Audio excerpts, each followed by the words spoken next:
சுவைத்தவர் நெஞ்சுமெல்லாம் சமைத்தவர் நிலைத்திட எங்கேயும் ஸ்ட்ராங் கட்டு பெருங்காயம். சார், பாமகவில் இப்போ திடீர்னு இந்த அறிவிப்பை ராமதாஸ் அவர்கள் சொல்லியிருக்கிறாங்க. நானே தலைவராக இருந்துக்கிறேன், அன்புமணி ராமதாஸ் அவர்கள் தலைவர் இல்லை செயல் தலைவராக இருக்கட்டும் அப்படின்னு சொல்லியிருக்கிறாரு. இந்த அறிவிப்பை இப்போ சொல்ல வேண்டிய காரணம் என்னவாக இருக்கு? ஈகோ வார் தான். கட்சி ஏன் கண்ட்ரோலில் இருக்கிறதா ஓன் கண்ட்ரோலில் இருக்கிறதா? I am calling the shots. நான் தான் அங்கே கட்சி இருக்கணும்னா இல்லைன்னா இப்போ ஒன்று பொதுக்குழுவிலே ஓப்பனாக சொன்னாரா இல்லையா? அப்போ என்ன தகுதி இருக்குது முகுந்தனுக்கு அது இதுன்னு பரிதாபமாக அன்புமணி கேட்டார். முகுந்தன் ஒரு நல்ல ஆர்கனைசர், நல்ல கெப்பாசிட்டி உள்ள ஒரு ராமதாஸுக்கு மகளோட மகன் கெப்பாசிட்டி உள்ளவர், அவரை கொண்டு வரணும்னு நினைக்கிறாரு. அன்புமணி என்ன நினைக்கிறாரு? முகுந்தன் வந்துட்டாருன்னா நாளைக்கு வந்து தனக்கு பெரிய போட்டியாளராக வந்துடுவார், கட்சி அவர் உடைச்சிருவார், கெப்பாசிட்டி இருந்தால் அவரே மெஜாரிட்டியை கொண்டு போயிடுவாருன்னு அன்புமணி முகுந்தனை வந்து மார்ஜினைஸ் பண்ணுன்னு நினைக்கிறாரு. ராமதாஸ் வந்து முகுந்தனுக்காக நிற்கிறாரு. இதே மாதிரி தான் தமிழ்குமரன் மேட்டர்லையும் உருவாச்சு. தமிழ்குமரன் வந்து மணியண்ணனுக்கு மகன், இது இங்கே பெண்ணாரம் தொகுதியிலே கட்சியை ரெண்டாவது கொண்டு வந்ததுக்கு ஒரு ஸ்டார் கேண்டிடேட்டாக நின்ன தம்பி. ஆனால் என்ன நினச்சாரு? சரி, நம்மளால் ஐயாவுக்கும் ஐயா மகனுக்கும் சின்ன ஐயா அவங்க பாணியில் ஐயாவுக்கும் சின்னையாவுக்கும் தகராறு வேண்டாம், டாக்டர் ஐயாவுக்கும் அன்புமணி ராமதாஸுக்கும் தகராறு வேண்டான்னு முடிவெடுத்து அவங்க ரிசைன் பண்ணிட்டு அவர் போயிட்டார். பட் முகுந்தன் வந்து ஃபைட் பண்ணுறாரு, உள்ளே நிற்கிறாரு, பொறுப்பில் இருக்கிறாரு, மீண்டும் அவர் ஃபங்க்ஷன் பண்ணுறாரு, அதிக எம்எல்ஏக்கள் தன் ஆதரவாளருக்கு டிக்கெட் கொடுக்கணும்னு நினைக்கிறாரு. அதில் ராமதாஸும் அதுக்கு சப்போர்ட்டிவாக இருக்கிறாரு. ஸோ கட்சிங்கிறது இன்றைக்கி இங்கே ராமதாஸ் தான். அவர் தான் அந்த கட்சியை வளர்த்து கொண்டு வந்தார். அவரோட உழைப்பு, வன்னியர் சங்கம் எல்லாமே அவர் தான். இன்னும் சொல்லப்போனால் அன்புமணி ராமதாஸ் வந்து ஜாதியை பற்றி பேசுகிறதுக்கு கிண்டல் அடிச்சுட்டு போகக்கூடியவர் தான். ஒரு கட்டத்துக்குள்ள தனக்கு பிறகும் இந்த கட்சி நிற்கணுங்கிறதுக்காக அன்புமணியை கொண்டு வராரு. இல்லை, இதில் இந்த முகுந்தன் பற்றி சொன்னீங்கல்ல சார், இப்போ இந்த பொதுக்குழு கூட்டத்தில் இந்த பிரச்சனைகள் வந்தது. அதற்கு பிறகு அந்த கட்சிக்குள்ள முகுந்தனோட ரோல் என்னவா இருந்தது? அதற்கு பிறகு அன்புமணி முகுந்தன் அவங்களுடைய அந்த செயல்பாடு எப்படி இருந்தது? முகுந்தன் ஆதரிப்பவங்க தான் நாளைக்கு எம்எல்ஏ டிக்கெட் கிடைக்கிற சூழ்நிலையும் முகுந்தனுக்கு கட்சியில் ஒரு ஹோல்டே உருவாக்க ராமதாஸ் நினைக்கிறாரா? இந்த இன்பிட்வீன் காலத்தில் அது உருவாயிருச்சா? உருவாயிடுச்சு. அது ஆட்டோமேட்டிக்காக உருவாயிடும். பவர் சென்டரை சுற்றி தான் அரசியலில் எம்பி ஆகணும், எம்எல்ஏ ஆகிறவங்க சுற்றுவாங்க. அது இயல்பு, எல்லா கட்சியிலும் அதுதான் இயல்பு.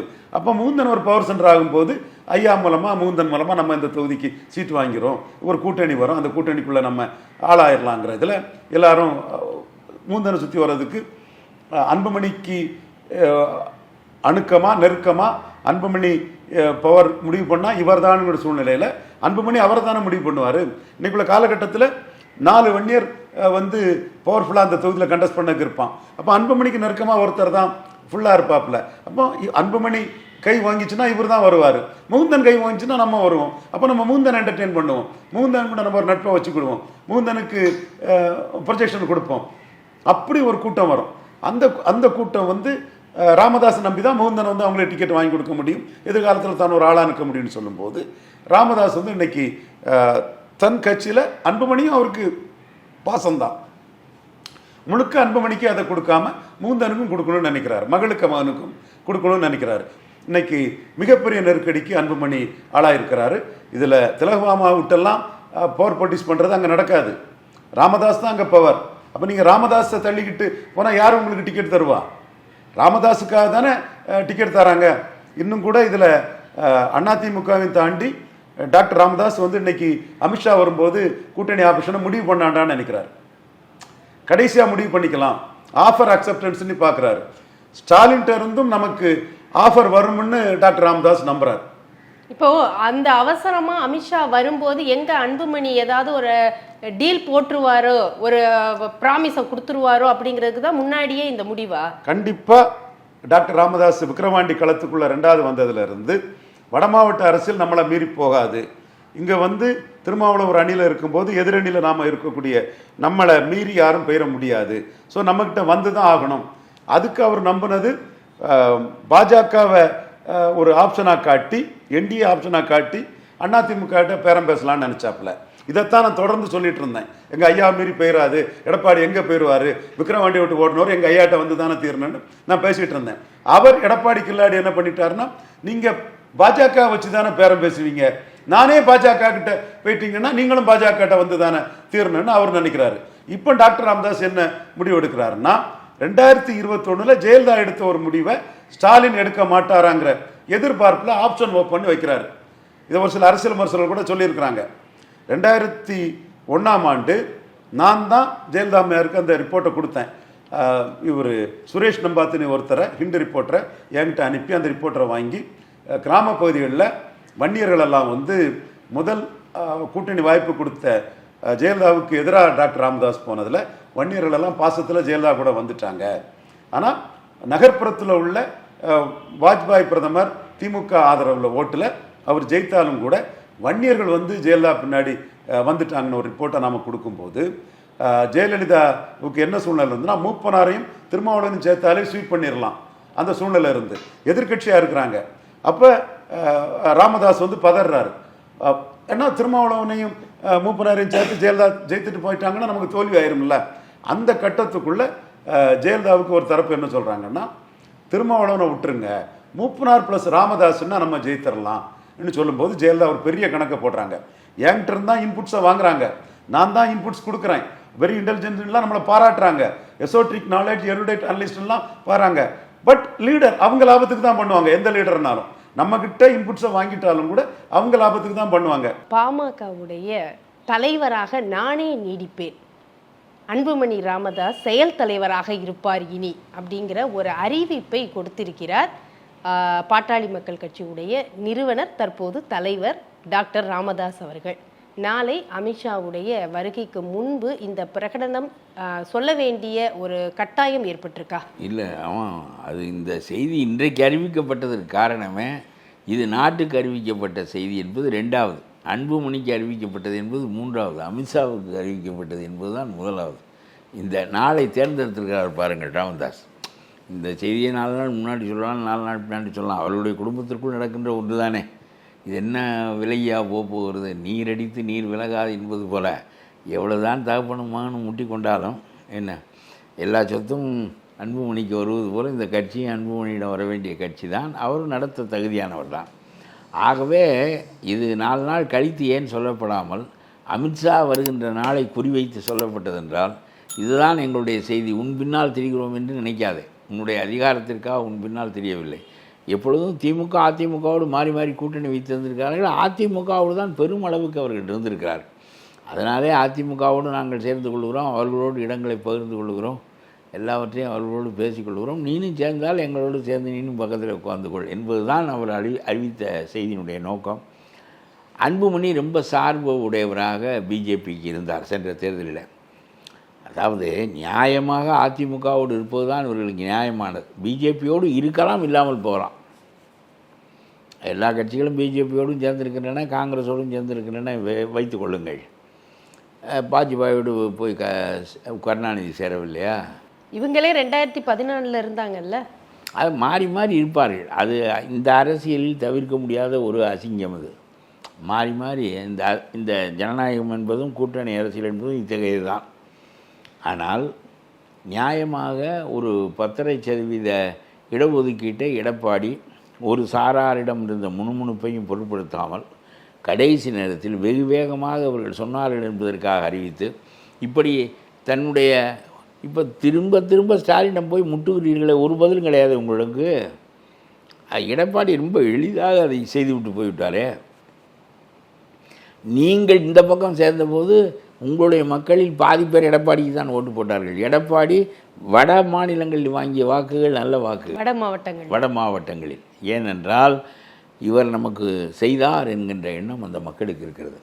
ஆகவே மக்களே எடப்பாடியை போற்றுகின்ற போது நீங்கள் எடப்பாடியை விட்டு போய் அமித்ஷாவோடு சேர்ந்தால் அப்புறம் அந்த மக்கள் அதை கைவிட்டு விட்டு இதற்குத்தான் போடுகிறார்கள் என்கிற நிலை உங்களுடைய வாக்கு வங்கியே சிதைகிறது. ஆனால் விக்கிரவாண்டியில் பாமக நல்ல வாக்கு எடுத்தாங்கல்ல, வாக்கு சதவீதம் எடுத்தாங்க. இல்லை, அது வேறு எதிர்ப்பே இல்லை, எதிர்கட்சியே இல்லை என்கிற நிலையில் வருவது என்பது வேறு. அந்த தேர்தல்களை நாம் கணக்கில் கொள்ளக்கூடாது. ஆகவே இயற்கையான நேச்சுரல் அலையன்ஸ் அதிமுகவோடு சேருவது என்பது, பிஜேபியோடு சேருவது என்பது அது அதிகாரத்தில் இருக்கிற கட்சி என்கின்ற காரணத்தினால் ரொம்ப மல்லுக்கட்டி. காலையில் அதிமுகவோடு பேசி கொண்டிருக்கிறார்கள், கூட்டணி முடிவாகிவிட்டது என்ற செய்தி வருகிறது. ராத்திரிக்கு போய் அன்புமணி பிஜேபியோடு சேர்ந்து விட்டார். பாராளுமன்ற தேர்தலில் தேர்ந்ததினால் ஒரு இடமும் வரவில்லை. இல்லாவிட்டால் வெறும் 25,000 வாக்கிலே தோற்றுப்போன அவருடைய துணைவியார் வெற்றி பெற்றிருப்பார்கள்.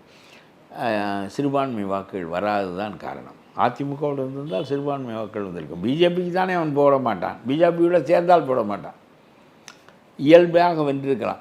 திருமாவளவன் 2 இடம் வெற்றி பெற முடிகிறது, நாம் ஒரு இடத்தில் வெற்றி பெற முடியவில்லை என்றால் ராமதாஸுக்கு கோபம் வருமா?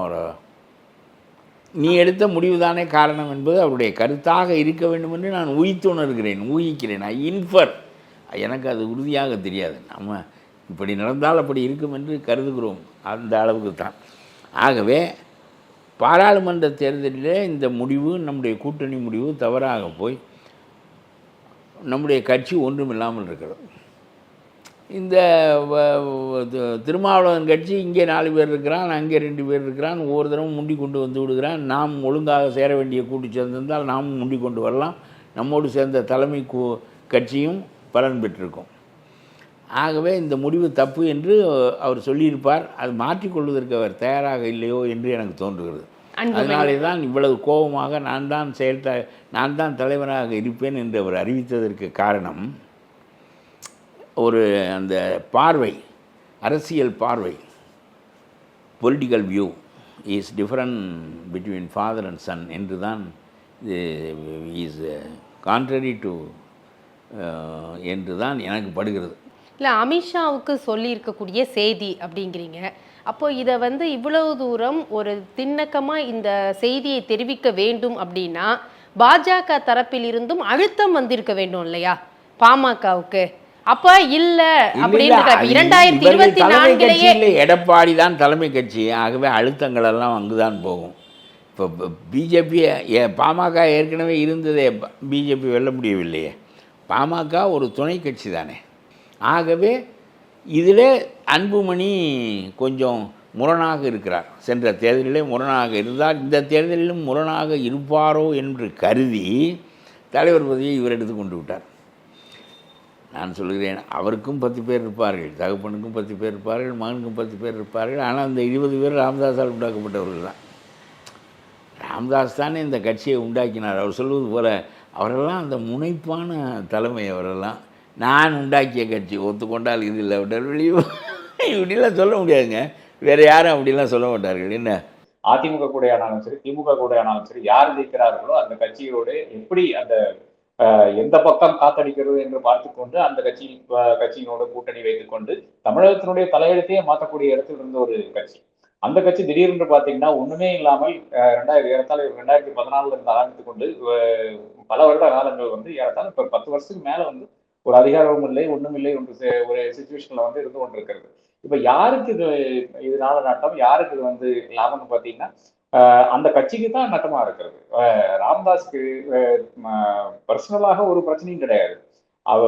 என்ன யாருக்கு பிரச்சனை, இந்த கட்சி நலிந்து கொண்டே இருக்கிறது என்றுதான் பார்த்து கொண்டிருக்கிறோம். அது நலிந்து போறதுக்கு காரணம் என்ற ஒரு காலத்தில் அவர்கள் மிக துல்லியமான கணித்துக் கொண்டிருந்தார்கள். எப்படி எந்த சைட்ல அரசியல் காத்து வீசுது என்று மிக தெளிவாக கணித்துக் கொண்டிருந்தார்கள். 2006, 2009 கூட நன்றாகத்தான் கணித்தார்கள். அப்ப ஆனால் அது பிறகு அவர்களுடைய அந்த தடுமாற்றத்துக்கு அன்புமணியினுடைய வளர்ச்சி தான் காரணம் என்று நான் கருதுகிறேன். அன்புமணியினுடைய அட்வைஸில் பல விஷயங்கள் நடந்திருக்கிறது. 2016 மாற்ற முன்னேற்றம் அன்புமணி என்ற ஒரு விஷயத்தை முன்னிறுத்தி கொண்டு அன்புமணி முதல்வர் கேண்டிடேட் என்று கூட பாவித்தார்கள். அதாவது இந்த ஜாதியை அப்பாற்பட்டு, இந்த ஜியோகிரபியை அப்பாற்பட்டு தமிழகத்திற்கு கொண்ட அனைத்து மக்களும் தன்னை ஏற்றுக்கொள்வார்கள் என்று அவர் நம்பினார். ஆனா அப்படி கிடையாது. ஜாதியிலேயே பிறந்துட்டு, ஜாதியிலேயே இருந்துட்டு, ஜாதியிலேயே வளர்ந்துட்டு, ஜாதினால் மட்டும் அடையாளம் கட்டப்பட்ட ஒரு நபர் திடீரென்று நான் இந்த ஜாதி கிடையாது என்று சொன்னால் நிச்சயமாக யாரும் ஒத்துக்கொள்ள மாட்டார்கள். அதுதான் அன்புமணி ராமதாஸுக்கு நடந்தது.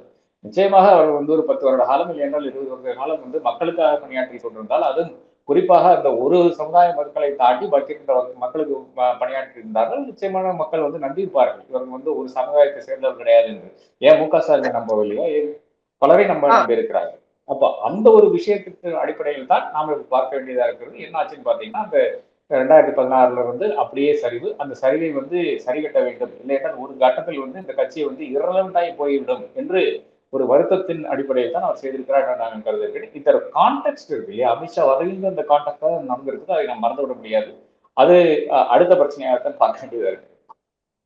இப்போ நீங்க சொன்னீங்க அது ஒரு ஜாதி கட்சியா அப்படின்னு இருக்கிறதுனால ஏற்றுக்கொள்ளவில்லை அப்படின்னு. ஆனா சமூக நீதி அப்படிங்கிறதுக்கு ராமதாஸ் அவர்கள் பாடுபட்டவர், அது மறுக்க முடியாதுல்ல. இடஒதுக்கீடு விவகாரத்திலையும் அவர் பாடுபட்டார். அப்ப எந்த இடத்துல இது அப்படியே டைலூட் ஆகி போனுச்சு? அன்புமணி அவர்களோட வருகைக்கு பின்னாடி இது மறுபடியும் ஒரு சுருங்கி இருக்கா? நிச்சயமாங்க. அதாவது பல இடங்கள் நாங்க என்ன பாக்குறோம், பல கட்சிகள்ல இருக்கின்ற விஷயம் தான். அதாவது பிள்ளைகளுக்கு தன்னுடைய தகப்பனார் போல இருக்கின்ற அந்த ஆற்றல் கிடையாது, அந்த ஒரு ஆளுமை கிடையாது, அந்த நடத்தக்கூடிய ஒரு கட்சியை நடத்தக்கூடிய அந்த ஒரு ஹார்ட் ஒர்க் கூட பண்ண மாட்டேங்கிறாங்க. காலையில எந்த டைம்ல எழுதுறாங்கன்னு ஆரம்பித்துக் கொண்டு நைட் எப்ப படுக்கிறாங்கன்னு பார்த்தாலே போதும் நமக்கு மிக தெளிவாக தெரியும் யார் இது கேப்பபிலிட்டி இருக்கார்கள், யார் இது கேப்பபிலிட்டி இல்லைன்னு. நான் ஒரு கட்சியை வச்சு சொல்லவில்லை, ஏதோ தேசிய கட்சியிலிருந்து ஆரம்பிச்சு மாநில கட்சிகள் இருக்கின்றது, அனைத்து கட்சிகளுக்கும் இதே நிலைதான் இருக்கிறது. அப்போ அந்த ஒரு அசஸ்மெண்ட் அந்த நீங்க இந்த புள்ளையினால என் பையன் என் புள்ள அதனால இவர்களுக்கு கொடுக்க வேண்டும் என்ற அந்த உணர்வை தாண்டி கட்சி ஒன்று இருக்கிறது. இந்த கட்சிக்கு எத்தனையோ நபர்கள் தன்னுடைய உயிரை மாய்த்திருக்கிறார்கள், எத்தனையோ பேர் சிறை சென்றிருக்கிறார்கள், எத்தனையோ பேர் தியாகம் செய்திருக்கிறார்கள் என்ற ஒரு உணர்வின் அடிப்படையில் நீங்க பாத்தீங்கன்னா தாராளமாக உங்களுக்கு தெரியும் எங்க போய் கொண்டிருக்கிறது கட்சியும் தெரியும். அது கடைசியாக இன்னைக்கு ராமதாஸுக்கு தெரிஞ்சிருக்கின்றதான் நான் கருதுகிறேன். அதனுடைய விளைவாகத்தான் இந்த மாதிரி ஒரு முடிவு நடந்திருக்கிறது. இதுல அமித்ஷாவுடைய வருகை பத்தி நம்ம பேசணும். இன்று வருகிறார் தமிழ்நாட்டிற்கு அமித்ஷா. கூட்டணி கட்சி தலைவர்களை எல்லாம் சந்திக்க போகிறார் அப்படிங்கிற ஒரு தகவலும் வந்தது. இந்த சூழ்நிலையில தான் இவர் ராமதாஸ் அவர்களுடைய இந்த முடிவு. அப்ப இது எதற்காக அப்படிங்கறத நம்ம கண்டிப்பா உற்று நோக்க வேண்டிய ஒரு விஷயமா பார்க்க வேண்டியது இருக்கே. ரொம்ப சிம்பிளுங்க. ஜூலைல அன்புமணியினுடைய காலாவதியாகுது, அந்த ராஜ்யசபா காலாவதியாகுது. அப்போ இவர் அமித்ஷாவை சந்திச்சு எனக்கு ராஜ்யசபா மறுபடியும் கொடுங்க, நான் உங்க கூட அலையன்ஸ்ல இருக்கேன் என்று ஒரு ஒப்பந்தம் அவர் ஏற்றிவிட்டால், அது கையெழுத்து போட்டு விட்டால், அதன் பிறகு யார் ஒன்றும் செய்ய முடியாது, பாமக ஒன்றும் செய்ய முடியாது, டாக்டர் ராமதாஸ் ஒன்றும் செய்ய முடியாது. அப்ப அதன் பிறகு என்ன செய்ய இயலும்? அது பாஜகவுக்கு எதிராக நீங்க ஒண்ணுமே, அதாவது அப்படி ஒரு ஒப்பந்தம் போட்டு விட்டு நீங்க அமித்ஷாவுக்கு எதிராக இல்லை என்றால் அந்த கட்சிக்கு எதிராக நீங்க ஒரு விஷயமும் செய்ய முடியாது. நீங்க ஏறத்தாழ லாக் ஆன மாதிரி தான் இருக்கிறீங்க. இப்ப லாக் ஆக வேண்டிய அவசியமே கிடையாது. நீங்க குறிப்பிட்ட மாதிரி ஒரு வருஷம் இருக்கு தேர்தலுக்கு. இந்த ஒரு வருஷம் இருக்கின்ற சூழ்நிலையில் தேவையில்லாமல் போய் பாஜகவோட தான் நாங்க அலையன்ஸ் சொல்ல வேண்டிய அவசியம் என்ன? அதான் காற்று அந்த பக்கம் வீசுதான் கூட நமக்கு தெரியாது. ஒரு வருஷத்துக்கு பிறகு காற்று எந்த பக்கம் மேலும் வீசும். திமுக கூட வர்றதுக்கு வாய்ப்பு இருக்குது, அதிமுக வர்றதுக்கு வாய்ப்பு இருக்குது, அதிமுக தனித்தே வர்றதுக்கு வாய்ப்பு இருக்கு, நமக்கு தெரியாது. இந்த விஷயங்களும் நமக்கு இப்போது தெரியாது. 2016 யாருமே இல்லாம தானே அதிமுக தனித்தானே வந்தது. அப்போ நம்ம அந்த மாதிரி விஷயங்கள் இன்னைக்கு கணிக்க முடியாத ஒரு சூழல் இருக்கிறது. அப்போ கணிக்க முடியாத ஒரு சூழல்ல தேவையில்லாமல் எதற்கும் கமிட் ஆக வேண்டும், அதுவும் ஒரு ராஜ்யசபா சீட்டுக்காக ஒரு கட்சியை காவு கொடுக்க வேண்டுமா என்று நிச்சயமாக ராமதாஸ் நினைச்சிருப்பார். அதனுடைய விளைவாகத்தான் இன்று இந்த முடிவை எடுத்திருக்கிறார். அப்ப நீங்க சொல்றது பார்த்தா அன்புமணியுடைய ஒட்டுமொத்த அரசியல் டார்கெட்டே ஒரு ராஜ்யசபா எம்பி தானா? இவர் தமிழ்நாடு அரசியல்ல அடுத்து வரணும், கட்சி வரணும், முதல்வர் ஆகணும், இந்த மாதிரி எண்ணம் ஓட்டம்லாம் அவருக்கு இல்லையா? நீங்க இந்த பிள்ளைகளை எல்லா பிள்ளைகளையும் எடுத்து பாருங்க. எல்லா பிள்ளைகளுக்கும் அந்த ஒரு குறுகிய நோக்கம் மட்டும்தான் இருக்கிறது. நான் நல்லா இருக்கணும், அதன் பிறகு பாக்கி எல்லாம் பார்த்துக் கொள்ளலாம்ன்ற இதுதான் இருக்கிறது. இன்னொருத்தர் ஒரு பெரிய ஜி.கே. வாசன் என்று இருக்கிறார். அவருடைய தகப்பனார் ஜி.கே. மூப்பனார் எவ்வளவு பெரிய ஒரு அரசியல் ஆளுமை, தமிழகத்தை ஆட்டி படைத்த நபர், ஏறத்தாழ பிரதமரான ஒரு மனிதர். அந்த மனிதருடைய புதல்வன் இன்னைக்கு எங்க இருக்கிறான்னு பாருங்களேன். பாஜகவுக்கு பாஜக என்ன சொன்னாலும் வக்போர்டு கூட அவர் சப்போர்ட் பண்றாரு. என்ன சொன்னாலும் பாஜக சொன்னாலும் அவர் ஏற்றுக்கொண்டு நடக்கக்கூடிய ஒரு நபர். அதாவது இந்த அளவுக்கு ஒரு மதத்தை சார்ந்த விஷயங்கள் தூண்டிவிட்டு கொண்டு விளையாடுகின்ற ஒரு கட்சி கூட இந்த அளவுக்கு அவர் ஒத்து போவார் என்று யாராச்சும் யோசிச்சு கூட பார்க்க முடியாத ஒரு நபர். அந்த மாதிரி ஒவ்வொரு பிள்ளைகளையும் எடுத்து பாருங்க. இந்த பிள்ளைகள் என்ன செய்து கொண்டிருக்கிறாருன்னு பாத்தீங்கன்னா, தனக்கான ஒரு ராஜ்யசபா சீட்டு, தனக்கான ஒரு விஷயம் அதைத்தான் பார்க்கிறாரே தவிர அதை தாண்டி ஒரு தன்னுடைய சொந்த ஒரு பேஸை தாண்டி கூட அவர்கள் அடுத்த நபரை பத்தி யோசிக்க மாட்டேங்கிறார்கள் என்றுதான் நமக்கு மிக தெளிவாக ஒவ்வொரு எக்ஸாம்பிள் இருந்தும் தெரிகிறது. மிக மிக வேதனையோட கூறுகின்ற உதாரணங்கள் இருக்கு. சுவைத்தவர் நெஞ்சுமெல்லாம் சமைத்தவர் நிலைத்திட எங்கேயும் ஸ்ட்ராங் கட்டு பெருங்காயம். மின்னம்பலம்.com தமிழின் முதல் மொபைல் பத்திரிகை.